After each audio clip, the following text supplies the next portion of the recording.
রমজান মাস আমাদের থেকে বিদায় নিয়ে গেছে।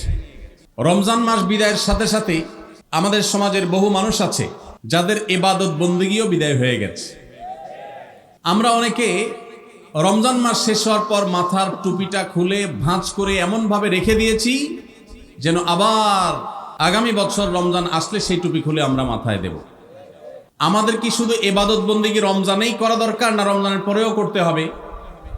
কতদিন পর্যন্ত আমাদের ইবাদত বন্দেগী নেকামল চলা উচিত এ সম্পর্কে কোরআনে কারিমে আল্লাহ রাব্বুল আলামিন বলেন, ওয়া'বুদ রাব্বাকা হাত্তা ইয়াতিয়াকাল ইয়াকিন। তুমি তোমার রবের ইবাদত করতে থাকো। কতদিন? ঈদুল ফিতরের চাঁদ দেখার আগ পর্যন্ত। কি বলেন? ঈদুল ফিতরের চাঁদ ওঠার আগ পর্যন্ত ইবাদত করো, এরকম কিছু? আল্লাহ বলেছেন, ওয়া'বুদ রাব্বাকা হাত্তা ইয়াতিয়াকাল ইয়াকিন। তোমার মৃত্যু আসার আগ পর্যন্ত তোমার রবের ইবাদত তুমি কন্টিনিউ করতে থাকো, নিয়মিত করতে থাকো, ইবাদতের ধারাকে অব্যাহত রাখো। ইবাদত থামাবে না মৃত্যু আসার আগ পর্যন্ত। ইবাদত কতদিন চলবে? মৃত্যু আসার আগ পর্যন্ত। আমরা যারা রমজানের মৌসুমী মুসল্লি হয়েছি, রমজানের পরে আর মসজিদের দিকে আমাদেরকে আসতে দেখা যায় না। আমরা যারা রমজানের দান সাদেকা করেছি, রমজানের পরে আর আমাদের দান সাদেকা করতে দেখা যায় না। আমরা যারা রমজানে কোরআন তেলাওয়াত করেছি, তারাবির নামাজে কোরআন শ্রবণ করেছি, শুনেছি, রমজান চলে যাওয়ার পরে কোরআন আর ছুঁয়ে দেখা, স্পর্শ করার তৌফিক সুযোগ আমাদের যাদের হয় না, প্রিয় ভাইরা আমার, আমাদের জন্য অত্যন্ত ভয়াবহ একটা বার্তা আছে। সে বার্তা কি? আল্লাহ রাব্বুল আলামিন কোরআনে হাকিমে ইরশাদ করেছেন তিনি কার আমল ইবাদত কবুল করেন। আমরা যারা রমজানে প্রত্যেকে যার যার সাধ্য অনুযায়ী কম বেশি ভালো কাজ করার চেষ্টা করেছি, রমজানে রোজা রেখেছি, তারাবির নামাজ পড়েছি, কোরআন তেলাওয়াত করেছি, কোরআন তেলাওয়াত শুনেছি, দান সাদেকা করেছি, তাসবিহ তাহলিল করেছি, দোয়া করেছি, রোনাজারি করার চেষ্টা করেছি, যতটুকু তৌফিক হয়েছে ভালো কাজ করার চেষ্টা করেছি। রমজান মাসে যে সমস্ত ভালো কাজ, যে সমস্ত নেকামল আমরা করেছি, এর কোনটা আল্লাহর কাছে কবুল হয়েছে আর কোনটা হয়নি, এটা বোঝার বা এটার নিশ্চিতভাবে জানার কোনো উপায় বা সিস্টেম কি আছে? নাই। কিন্তু কোরআনে কারিমের একটি আয়াত থেকে আমরা ধারণা নিতে পারি কাদের আমল ইবাদত আল্লাহর কাছে কবুল হয়েছে। আল্লাহ রাব্বুল আলামিন ইরশাদ করেছেন, ইন্নামা ইয়াতাকাব্বালুল্লাহু মিনাল মুত্তাকিন। আল্লাহ রাব্বুল আলামিন মুত্তাকিদের, আল্লাহ ভীরুদের, যাদের মধ্যে আল্লাহ ভীরুতা অর্জন হয়েছে, যাদের মধ্যে আল্লাহর ভয়ের চেতনা জাগ্রত হয়েছে, সেই চেতনা থেকে যারা আল্লাহর আদেশ নিষেধ অনুযায়ী নিজেকে পরিচালিত করে, তাকওয়া চর্চা করে, মুত্তাকিদের কাতারে যারা নিজেদেরকে শামিল করতে পারে, আল্লাহ রাব্বুল আলামিন বলেছেন আল্লাহ তাআলা তাদেরটাই কবুল করেন। অতএব যদি রমজানের পরেও আপনার মসজিদের আনাগোনা, মসজিদের আসা যাওয়া বলবৎ থাকে, অব্যাহত থাকে, রমজানের পরেও যদি আপনার কোরআন খুলে তেলাওয়াত করার সুযোগ সৌভাগ্য অর্জন হয়, রমজানের পরেও যদি আপনার মাঝে মধ্যে হলেও আল্লাহর কাছে দুহাত তুলে দোয়া করবার তৌফিক হয়, সুযোগ হয়, সামর্থ্য হয়, রমজানে অনেক বেশি দান সাদেকা করেছেন, রমজানের পরে এত বেশি পারেন না, অল্প হলেও দান সাদেকা করার চেষ্টা করেন, তাহলে আপনি আল্লাহর কাছে নিজেকে সেই সৌভাগ্যবান মানুষদের কাতারে শামিল বলে সুধারণা করতে পারেন যাদের রমজানের আমল ইবাদত আল্লাহ তাআলা কবুল করেছেন। আলহামদুলিল্লাহ। প্রিয় ভাইরা, আমাদের আমল ইবাদত কবুল হয়েছে কিনা এটা বুঝার সবচেয়ে বড় মাধ্যম হলো এটি। রমজানের পরেও যদি আমি রমজানের আমল ইবাদতের ধারাকে ধরে রাখতে পারি, অব্যাহত রাখতে পারি, সে আমলগুলো পরিমাণে, ভলিউমে সেরকম করতে না পারলেও অল্প অল্প করে হলেও যদি রমজানের পরে সেগুলোকে আমরা ধরে রাখতে পারি, এখনো মসজিদে যাওয়া আসা থাকে, কোরআনের সাথে সম্পর্ক থাকে, অন্যান্য নেকামলগুলো যদি অল্প অল্প করেও করতে পারি, তাহলে এর মানে হলো এটা আলামত আল্লাহ তাআলা আমার রমজানের ইবাদত কবুল করেছেন, আমাকে মুত্তাকিদের কাতারে শামিল করেছেন। রমজানের পরে এখন গুনাহ করতে গিয়ে বুকটা কাঁপে। আল্লাহ দেখেন, যে আল্লাহর ভয়ে রমজানে হারাম থেকে বেঁচে থাকার চেষ্টা করেছি, সে আল্লাহর ভয় এখনো বেঁচে থাকার চেষ্টা করি, হয়তো ততটা পারি না কিন্তু চেষ্টাটা করি।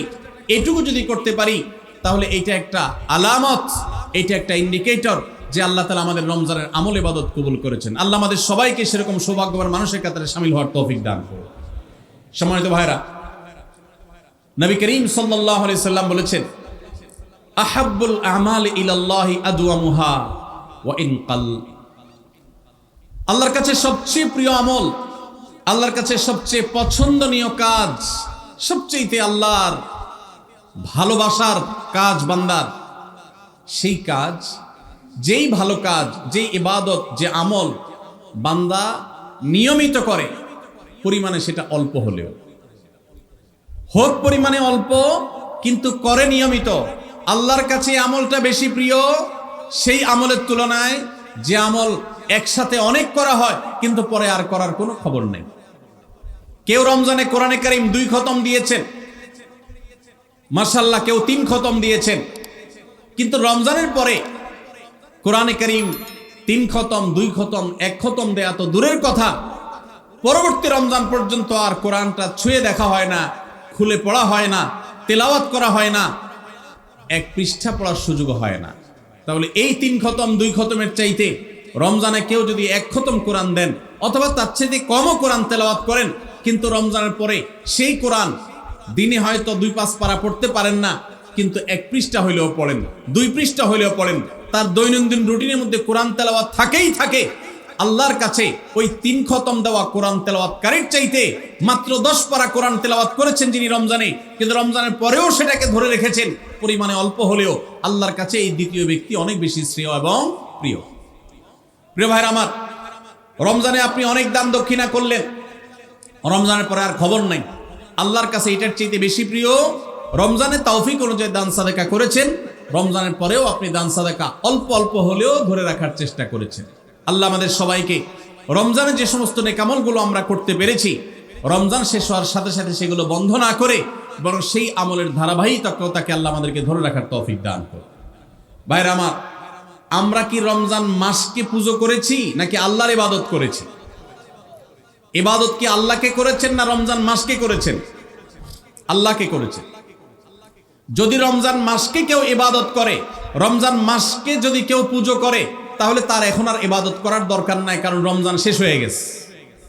আর যদি কেউ ইবাদত করে আল্লাহকে, তাহলে যে আল্লাহ রমজানে ইবাদতের নির্দেশ দিয়েছেন, সে আল্লাহর নির্দেশ রমজানের পরেও ইবাদতের জন্য আছে না নাই? আল্লাহ বলেছেন ওয়াবুদু রাব্বাকা হাত্তা ইয়াতিয়াকাল ইয়াকিন।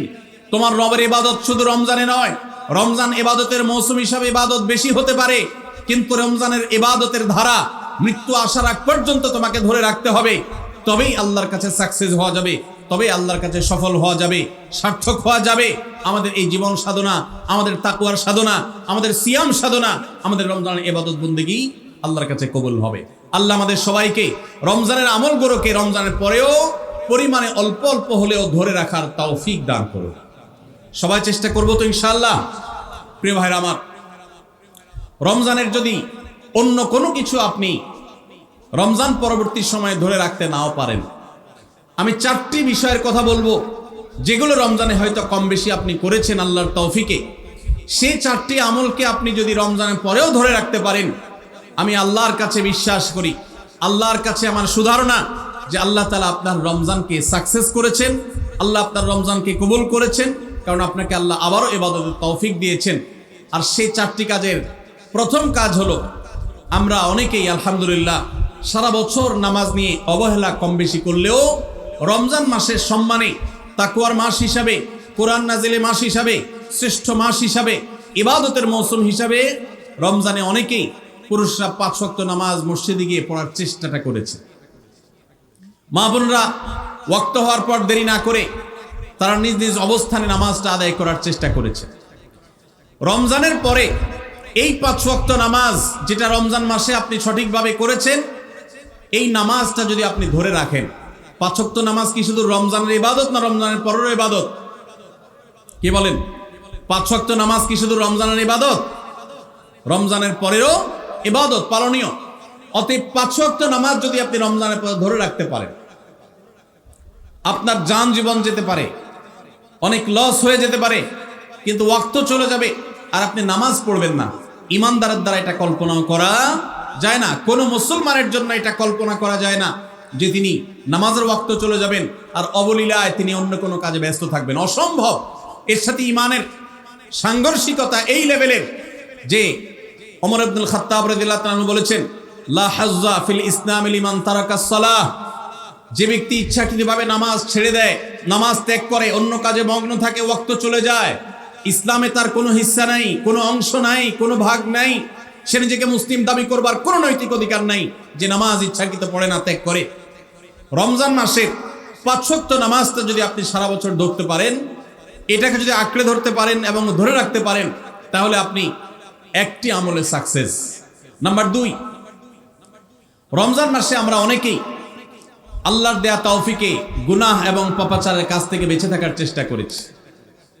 চোখের জিনা, কানের গুনাহ, হাত দ্বারা কৃত অপরাধ, নানাবিধ অপরাধ থেকে আমরা বেঁচে থাকার চেষ্টা করেছি। আল্লাহ তৌফিক দিয়েছেন। কেন? কারণ রমজান মাস তাকওয়ার মাস, গুনাহ ছাড়ার মাস, সেজন্য আমরা গুনাহ ছাড়ার চেষ্টা করেছি।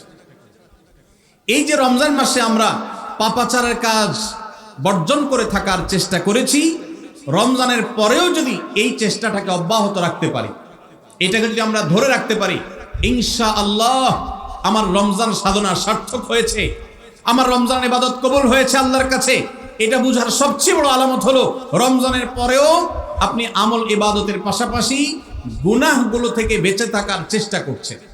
আপনি কোনো পাপের কাজ করতে যাচ্ছেন, মোবাইলে কোনো হারাম ভিডিও দেখতে যাচ্ছেন, হারাম কোনো বিষয় আপনি লিপ্ত হতে যাচ্ছেন, সাথে সাথে আপনার যদি আল্লাহর কথা স্মরণ হয় আর আপনি ওই হারাম থেকে নিজেকে বাঁচিয়ে রাখতে পারেন, তাহলে আপনার রমজান সাধনা সার্থক। আপনি আর কিছু না পারেন, রমজানের এই 2টি কাজ, প্রথমত 5 ওয়াক্ত নামাজ, দ্বিতীয়ত হলো যেই কোনো পাপাচার থেকে বেঁচে থাকা, এই 2টা যদি করতে পারেন তাহলে অনেকাংশেই আপনার রমজান সফল এবং সার্থক ইনশাআল্লাহ। প্রিয় ভাইরা আমার, আল্লাহ যেখানে বলেই দিয়েছেন ইন্নামা ইয়াতাকাব্বালুল্লাহু মিনাল মুত্তাকিন, আল্লাহ শুধু মুত্তাকিদেরটাই কবুল করেন। মুত্তাকি না হয়ে আল্লাহর কাছে কিছু উপস্থাপন করলে, পেশ করলে, দান দক্ষিণা করলে, কোরবানি করলে, নেকামল করলে আল্লাহ সেটা কবুল করেন না, মুত্তাকিদেরটাই কবুল করেন। অতএব আপনি মুত্তাকি কিনা তার পরিচয় হবে, তার প্রমাণ হবে আপনি পাপাচার থেকে বাঁচার জন্য সংগ্রাম করছেন কিনা। আপনি যদি গুনাহ থেকে বাঁচার জন্য সংগ্রাম করেন, চেষ্টা করেন, সাধনা করেন, পরিশ্রম করেন, নিয়ত করেন, ইচ্ছা করেন এবং এর জন্য আপনি পদক্ষেপ গ্রহণ করেন, তাহলে তার মানে হলো আপনি মুত্তাকি। যত বেশি গুনাহ থেকে বাঁচার চেষ্টা করতে পেরেছেন তত বড় মাপের মুত্তাকি, আর যত বড় মাপের মুত্তাকি রমজানের ইবাদত তত বেশি আল্লাহর কাছে কবুল হয়েছে, সেই ধারণা আল্লাহর কাছে আমরা পোষণ করতে পারি ইনশাআল্লাহ। প্রিয় ভাইরা আমার, একজন সাহাবী নবী করিম সাল্লাল্লাহু আলাইহি সাল্লামকে জিজ্ঞাসা করেছেন, হে আল্লাহর রাসূল, কিভাবে আমি সবচেয়ে বড় ইবাদত গুজার হব, সবচেয়ে বড় আমলকারী কিভাবে হতে পারি? আমাদের কাছে বহু মানুষ কাগজ লিখে পাঠান, চিরকুট লিখে দেন যে হুজুর কোন আমলটা করলে বেশি সওয়াব হবে, আল্লাহ বেশি সন্তুষ্ট হবেন, আল্লাহর ইবাদত বেশি হবে কোন আমলটা করলে। প্রিয় ভাইরা আমার, নবী করিম সাল্লাল্লাহু আলাইহি সাল্লাম বলেছেন, ইত্তাকিল মাহারিমা তাকুন আবাদান নাস, তুমি হারাম কাজ থেকে বেঁচে থাকো, অবৈধ কাজ থেকে নিজেকে বিরত রাখো, গুনাহের ধারে কাছেও যেও না, পাপাচারের পথ মারিও না, তুমি সবচেয়ে বড় ইবাদত গুজার হবে, সবচেয়ে বড় নেক আমল হতে পারবে। অনেক বেশি নফল রোজা রাখে, অনেক বেশি দোয়া দুরূদ পড়ে, অনেক বেশি কোরআন তেলাওয়াত করে, অনেক বেশি নফল দান সাদেকা করে, অনেক বেশি নফল কাজ করে, এই লোক আল্লাহর খাতা বড় ইবাদত গুজার নয়। আমাদের স্মৃতিতে ইবাদত গুজার বলতে ভেসে ওঠে সারাক্ষণ নামাজেরই ব্রত থাকা মানুষের কথা, আমাদের স্মৃতিতে ভেসে ওঠে ইবাদত গুজার মানে হলো ঘন ঘন নফল রোজা রাখা ব্যক্তির ছবি। আমাদের স্মৃতিতে ইবাদত গুজার বলতে ভেসে ওঠে যে ব্যক্তি অনেক বেশি নফল আমল, জিকির, আজকার ইত্যাদিতে মাশগুল থাকে। অথচ নবীজি বলছেন, ইত্তাকিল মাহারিমা তাকুন আবাদান নাস, তুমি হারাম কাজ থেকে বেঁচে থাকো, সবচেয়ে বড় ইবাদত গুজার হতে পারবে, সবচেয়ে বড় নেক আমল হতে পারবে যদি তুমি হারাম কাজ থেকে বেঁচে থাকতে পারো। ভাইরা আমার, আপনি যদি আপনার এই 2 ঠোঁট দিয়ে কোনো কটু কথা, অশ্লীল কথা, গালিগালাজ এটা আপনার মুখ দিয়ে যদি বের না হয়, রমজানের আগে হতো, রমজান মাসে আপনি তওবা করেছেন, রমজানের পরেও এই সংগ্রামে আপনি জিতে আছেন, টিকে আছেন, আপনার মুখ দিয়ে কোনো অন্যায় হয় না, তার মানে হলো আপনি মুত্তাকিদের কাতারে শামিল হতে পেরেছেন, আপনি গুনাহ থেকে বাঁচতে পেরেছেন। আপনার আমল দেখা যায় না, কিন্তু এই যে গুনাহ থেকে বাঁচার সংগ্রামে আপনি জিতে গেছেন, আপনি নিজেকে বাঁচিয়ে রাখতে পেরেছেন, এটাই হলো আপনার সফলতা। এটাই হলো আপনার সার্থকতা। আজকাল নফল রোজা, নফল নামাজ, নফল দোয়া দুরুদ, নফল জিকির আজকার, নফল দান সাদকা করা মুসলমানের সংখ্যা কম নয় সমাজে। যেই মুসলমানের অভাব সেটা হলো গুনাহমুক্ত জীবন গঠন করা মুসলমানের অভাব, মুত্তাকি মানুষের অভাব, গুনাহমুক্ত মানুষের অভাব। গুনাহমুক্ত মানুষ পাওয়া যায় না। ভাইরা আমার, আমাদের চেষ্টা করতে হবে আমার হাত এবং মুখ দ্বারা কারোর অধিকার খর্ব হবে না, কারোর কষ্ট হবে না। মুসলমান তো বটে, অমুসলমানকেও কোনো কষ্ট আমি দেব না, কারোর অধিকার নষ্ট হবে না, সম্পদে কারোর হক আমি নষ্ট করব না। আমি ওয়াজ মাহফিল শুনলাম, দিন কি দিন শুনলাম, ঘন্টাকে ঘন্টা শুনলাম, শুনতে শুনতে আমি কেঁদে দিলাম। 2 পয়সার কোনো ভ্যালু নাই যদি আমি দোকানদারি করতে গিয়ে কাস্টমারের সাথে 2 নাম্বারই করি, কাস্টমার হয়ে দোকানদারের সাথে 2 নাম্বারই করি, জমির আইল ঠেলাঠেলি করি, আরেকজনের ফসল আমি নিজে তুলে নিয়ে আসি, অন্যায়ভাবে কারোর হক নষ্ট করি, কথা দিয়ে কাউকে কষ্ট দেই, আচরণ দিয়ে কাউকে কষ্ট দেই, কারোর কোনো অধিকার নষ্ট করি, কারোর গীবত শিকায়াত করি, কারোর পেছনে তার সমালোচনা করি, কাউকে নিয়ে ব্যঙ্গ বিদ্রুপ করি, কাউকে আমরা ব্যঙ্গ নামে ডাকি, ফেসবুকে, সোশ্যাল মিডিয়াতে অথবা অফলাইনে অনলাইনে যেই কোনো সেক্টরে, যেই কোনো জায়গাতে, যেই কোনো প্ল্যাটফর্মে এ ধরনের গুনাহের কাজে যদি আপনি লিপ্ত থাকেন, তো আপনার এই শত শত মাহফিল, হাজারো মাহফিল শোনা, মাহফিলে আসা, এটার কোনো মানে হতে পারে না। আল্লাহ আমাদের সবাইকে রমজান মাসে গুনাহ থেকে বাঁচার যে চেষ্টাটুকু আমরা করতাম রমজানের পরেও সেটাকে আমাদের ধরে রাখার তৌফিক দান করুন। রমজানের পরে গুনাহ থেকে বাঁচার চেষ্টা করবো তো ইনশাআল্লাহ। অনেক ভাইরা আছেন অনেক হারাম কাজ করেন নাই, কেন? রমজান মাস, কিন্তু এখন আবার সেটা শুরু করে দিয়েছেন। এর মানে হলো আপনার রমজানের ইবাদত কবুল হওয়ার সম্ভাবনা ক্ষীণ। নিশ্চিত তো বলা যাবে না, তবে প্রবল সুধারণা করা যায়, সম্ভাবনা অনেক প্রবল যদি আপনার সেই রমজানের আমলগুলোকে আপনি এখন ধরে রাখতে পারেন। অন্য সব না পারেন, অন্তত আমি 4টা আমলের কথা বলেছি, 5 ওয়াক্ত নামাজ আর সকল প্রকার গুনাহ, এটা থেকে বিরত থাকা। আর 3 নম্বর হলো কোরআনে কারীমের তেলাওয়াত। অনেকে আমরা আলহামদুলিল্লাহ কোরআন তেলাওয়াত করেছি রমজানে, কারণ রমজান মাস কোরআন নাজিলের মাস। আমাদের সালাফ পূর্বসূরীরা রমজান মাসে কোরআন হাত থেকে রাখতেন না। আমরা অনেকেই নিজে কোরআন খতম দিয়েছি।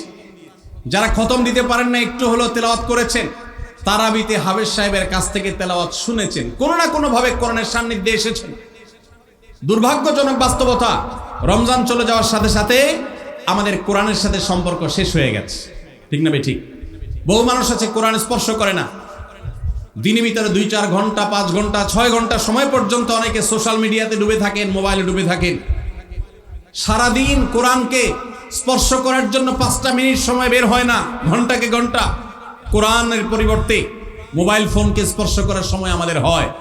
মনে রাখবেন, আপনার রমজানের আমল ইবাদত সার্থক হবে, সফল হবে, কবুল হওয়ার সম্ভাবনা জোরালো হবে যদি রমজানে যে কোরআন আপনি প্রতিদিন 2-4 পারা তেলাওয়াত করেছেন, এখন 2-4 পারা না পারেন 2-4 পৃষ্ঠা হলেও পড়েন, কিন্তু আপনার দিনের একটা সময় অবশ্যই বরাদ্দ থাকা উচিত কোরআনের জন্য।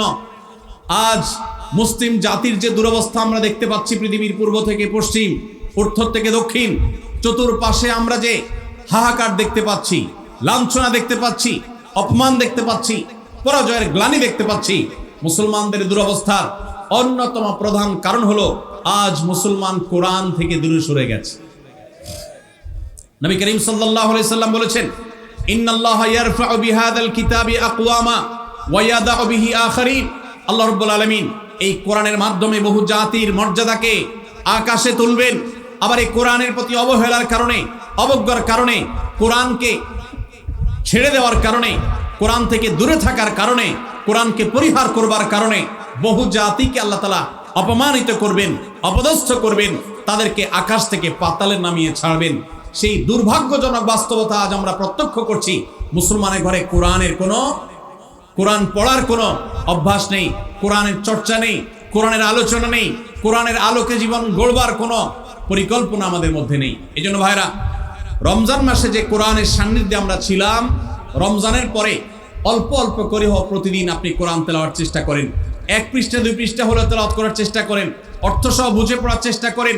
এটা যদি করতে পারেন, আপনার রমজান সাধনা সার্থক ইনশাআল্লাহ। চেষ্টা করব তো কোরআন তেলাওয়াত করার। আল্লাহ রাব্বুল আলামিন এই কোরআনকে এমন এক গাইড বুক করেছেন। কোরআনের সবচেয়ে বড় মিরাকল হলো, কোরআনকে যে যত বেশি আঁকড়ে ধরতে পারবে, দুনিয়াতে আল্লাহ তাআলা তাকে তত বেশি সম্মানিত করবেন। ইসলামের ইতিহাসের সোনালী যুগের যারা স্বর্ণ মানব ছিলেন, সেই খুলাফায়ে রাশেদা, তাদের পরবর্তী যুগের যে সোনালী ইতিহাস ছিল, যখন বিশ্ব মুসলমানের পদতলে ছিল, মুসলমান যখন বিশ্বের সুপার পাওয়ার ছিল, গোটা বিশ্বে মানবতা তার সর্বোচ্চ শিখরে যখন আসীন হতে পেরেছে, মানবতা সবচেয়ে বেশি যখন প্রতিষ্ঠিত হয়েছে, যখন মুসলিম নয় শুধু অমুসলিমরাও সবচেয়ে সুখে শান্তিতে পৃথিবীতে বসবাস করতে পেরেছে, কারণ অধিকার খর্ব করা হয় নাই, অধিকার আদায়ের মতো আজকের পৃথিবীতে যে নাটক চলমান আছে সে নাটক তখন হয়নি। সেই সোনালী অতীত মুসলমানদের যে ছিল, তখনকার মুসলমানরা কোরআনকে তারা আঁকড়ে ধরেছিল, কোরআনকে তারা মাথায় রেখেছিল, কোরআনকে তারা জীবনে ধারণ করেছিল, কোরআনকে তারা সবসময় স্মরণ করেছে, বরণ করেছে, দোয়া করেছে। রমজান শেষ, তাহাজ্জুদ পড়া তো ভোর রাতে উঠে দূরের কথা, অনেকের ফজর নামাজ পড়াটাই কঠিন হয়ে গেছে, ঠিক না ঠিক? আজ রমজানের পরে রমজানের সেই আমলের ধারাবাহিকতা, অর্থাৎ ভোর রাতে তাহাজ্জুদের নামাজ পড়ার যদি কেউ অভ্যাস ধরে রাখতে পারেন, এটা হবে সবচেয়ে বড় অর্জন। এটা যদি না পারেন, অন্তত ফজর নামাজ, ৫ ওয়াক্ত নামাজ তো পড়বেনই, ফজর নামাজ স্পেশালি জামাত যাতে কোনোভাবে মিস না হয়, আর দিন এবং রাত ২৪ ঘন্টার কোনো একটা সময় আল্লাহর কাছে দুহাত তুলে দোয়া করার অভ্যাস গড়ে তুলবেন। চেষ্টা করবেন তো ইনশাআল্লাহ? কয়েকটা সময়ের দোয়া আল্লাহর কাছে করলে সেটা বিফলে যায় না। এর ভিতরে একটা হলো ভোর রাতের দোয়া, আরেকটা হলো ৫ ওয়াক্ত নামাজের পরের দোয়া, আরেকটা দোয়া কবুলের সময় আছে শুক্রবারে। কোন সময় হাদিস এটা ফিক্স করা হয় নাই, তবে হাদিস বিশ্লেষকগণ অনেকেই বলেছেন সেই সময়টা হলো জুমার দিন আসরের পরের সময়। জুমার দিন আসরের পরে সূর্য ডুবার আগ পর্যন্ত আল্লাহর কাছে যদি দোয়ায় মাশগুল থাকেন, বাসা বাড়িতে আছেন, কর্মস্থলে আছেন, রাস্তাঘাটে আছেন, যেখানে যে অবস্থায় আছেন, জুমার দিন শুক্রবার বাদ আসর সূর্য ডুবার আগ পর্যন্ত দোয়া কবুলের মোক্ষম একটা সময়, অসাধ্য সাধন করবার সময়, একেবারে অসম্ভবকে সম্ভব করার সময়, আল্লাহর কাছ থেকে সবকিছু নিজের করার সময়। এই জন্য এই সময়গুলো আমরা মিস করব না। তো রমজান মাসের দোয়ার অভ্যাসটা যদি রমজানের পরে আপনি ধরে রাখতে পারেন, ব্যাস এনাফ। ৫ ওয়াক্ত নামাজ, সকল প্রকার হারাম পাপাচার বর্জন, কোরআনে কারীমের তেলাওয়াত অল্প অল্প করে হলেও প্রতিদিন একটা সময় ফিক্স করে যে এই সময় কোরআন তেলাওয়াত ছাড়া কিছু করব না। ঘুম থেকে উঠে প্রথম কাজ হবে ওযু করে আমি কোরআন তেলাওয়াত করব, ফজর নামাজের পরে একটু পড়ব। আর ৪ নম্বর হলো দিন এবং রাতের কোন একটা সময় আল্লাহর কাছে দোয়া করার অভ্যাস করব। অনেক লোক আছি আমরা যে ২৪ ঘন্টার ভেতরে সপ্তাহে সপ্তাহ, মাসকে মাস চলে যায়। অনেক নিয়মিত নামাজি মানুষ আছেন, অনেক দাড়িওয়ালা মানুষ আছেন, এমনকি অনেক মাদ্রাসার ছাত্র, এমনকি আলেমও আছেন। মাসকে মাস চলে যায়, আল্লাহর কাছে হাত তুলে একটু চোখের পানি ফেলে শেষ কবে দোয়া করেছি বলতে পারবো না। এর চাইতে বড় হতভাগা আর কেউ হতে পারে না। এই জন্য রমজান মাসের দোয়ার আমলটা, রমজানে হয়তো আপনি দিনে ৪ বার ৫ বার করেছেন, রমজানের পরে একবার করেন। রমজানে হয়তো ১০ মিনিট ১৫ মিনিট ২০ মিনিট ধরে দোয়া করেছেন, রমজানের পরে অন্তত ২ মিনিট ধরে দোয়া করেন। এই ৪টা কাজ, ৫ ওয়াক্ত নামাজ, সকল পাপাচার বর্জন, কোরআনে কারীমের তিলাওয়াত, আর দিন এবং রাতের কোন একটা সময় আল্লাহর কাছে দোয়ায় মাশগুল হওয়া, এই ৪টা কাজ রমজানের, এগুলো যদি আপনি ধরে রাখতে পারেন তো ইনশাআল্লাহ আপনার রমজান সাধনা, আপনার রমজান ইবাদত বন্দেগী আল্লাহর কাছে কবুল হয়েছে। আল্লাহ আপনাকে মুত্তাকি হওয়ার তৌফিক দিয়েছেন, মুত্তাকিদেরটাই আল্লাহ কবুল করেন। অতএব আপনার রমজান ইবাদত এবং সাধনা কবুল হয়েছে, সার্থক হয়েছে, সেই সুধারণা আপনি পোষণ করতে পারেন। সবাই চেষ্টা করবো তো ইনশাআল্লাহ। আল্লাহ আমাদের সবাইকে সেই তৌফিক দান করুন।